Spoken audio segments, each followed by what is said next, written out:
Welcome back to the Seaboard Central, everyone, and the December 2024 layout update. And there's a lot of exciting things going on this month. First up is some brand new Home Shops LLC Seaboard Central coil cars. Now, these are available for purchase while they last. They're just a limited run.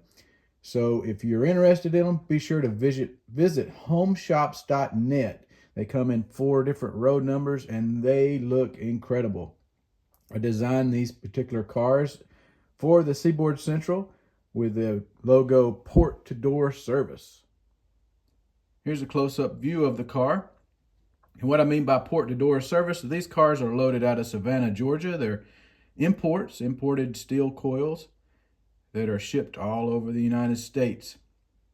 And the interesting thing, same thing I did on the box cars, is this flag right here are the C flags, with this first flag representing the letter S and this flag representing the letter C.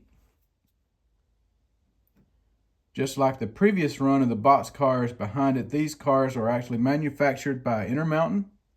They got a lot of detail, including cut levers and air hoses. They even have inside of them a roll of steel. This steel coil actually serves as a weight to give the car a little bit more weight.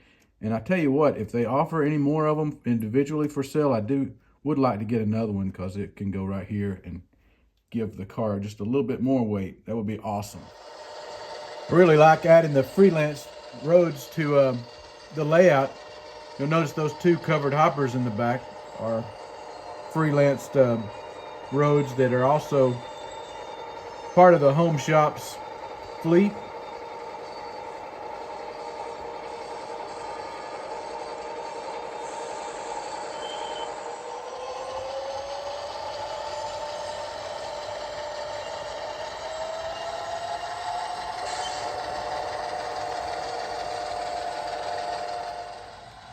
See the NS transfer job leaving town. We'll move on to the next thing on the update.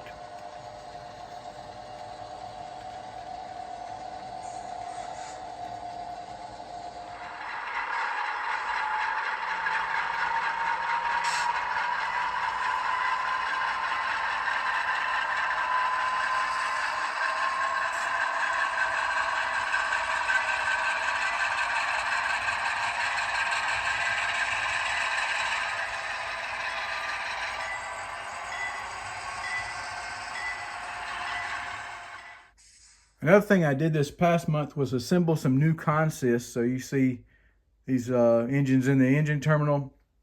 These are new consists that I did. I also updated the programming on some of the engines. I had the flange squeal up just a little too high and a little too annoying. I noticed that myself in one of my previous videos, so I took that out.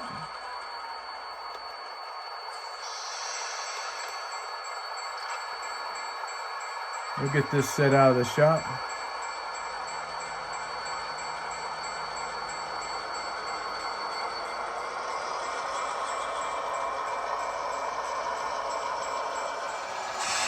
I actually got the 2 GP15s together on the yard job. That makes more sense. We're going to be doing a video next week talking about tonnage ratings on the Seaboard Central and how that's factored, determine what locomotives go on what trains. So be sure to tune in for that.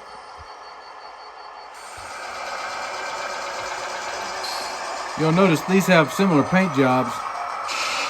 Pretty cool getting them all together. A solid consist of them.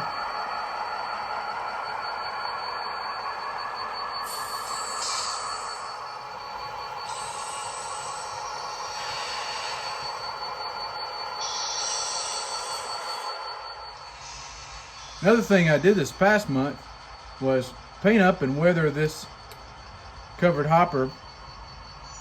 It's an Atlas car. It used to be an ACFX car. I ran it through the shop along with this Scale Trains tank car. And it's been re-lettered and Has a little light weathering on it because it represents a new car. Both of them been upgraded with new KD couplers.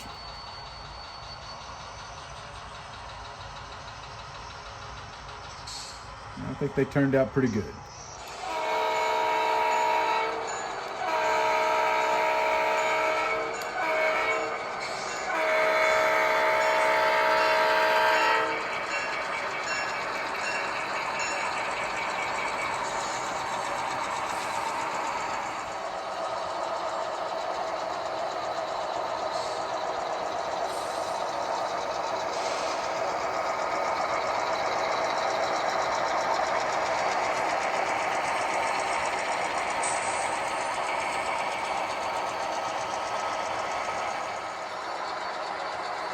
And this has been the big thing I've been working on this past month.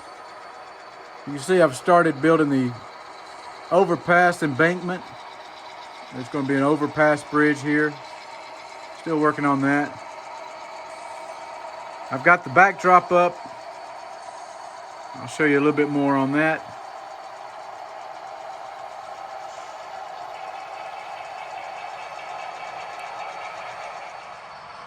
So this is going to be SLM Recycling. You can see their spur track going off here. And it started blending in the base of the backdrop. Still a lot of work to do here, but it's turning out pretty good. I like it.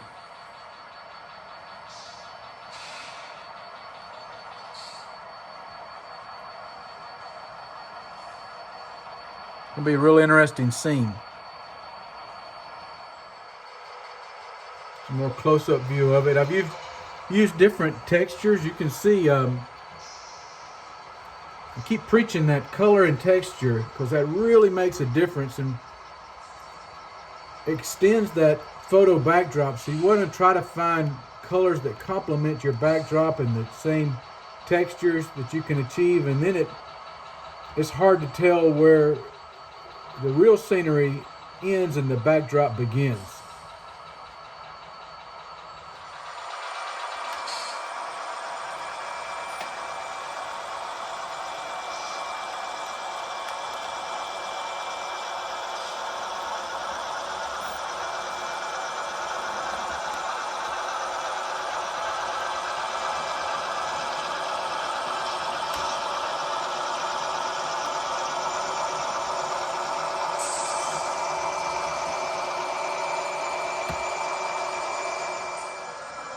Here's another view of it looking straight down on it.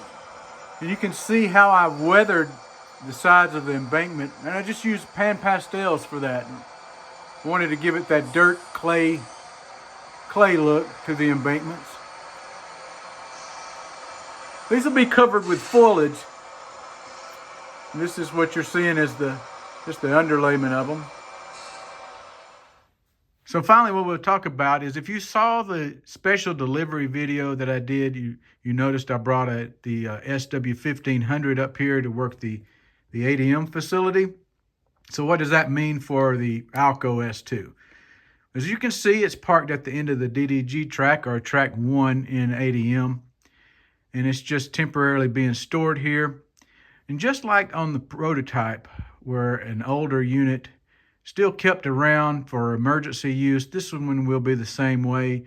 You might see it run occasionally every now and then, but you got to realize that not only does this unit represent an engine that's almost out of date for my particular era of 2015, when it comes to modeling standpoint, this engine was made during the 1980s. I got it when I was a teenager. It was made pre-DCC, our digital command control, and also back when everybody used code 100 track. Now all this trackage here in ADM is code 70 track. And so every now and then you can hear the flanges on that unit hitting the spike heads. And that also means that it suffers from electrical issues if it lifts it up a little bit to where it loses contact with the rail. Now this Athearn SW1500, on the other hand, is from their newest release. And it runs like a champ. It has a Loc sound version 5 decoder with a Keep Alive. Also has a great speaker in it. The DCC work was done by my friend Jason at Georgia Bigfoot Trains, who also converted it to a remote control unit. And you can see that as evidenced by the flashing lights. As far as the enjoyment factor, it's so much more enjoyable to use here to switch the ADM facility.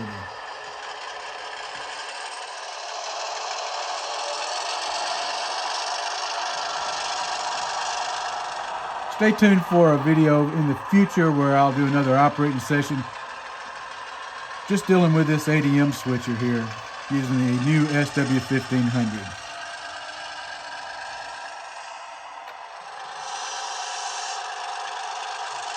So that's going to be it for this layout update. I hope you've enjoyed it. If you did, be sure to give this one a like. It helps that YouTube algorithm. Until next time, I'm Tim Garland. Thanks for watching the Seaboard Central, and happy model railroading, everyone.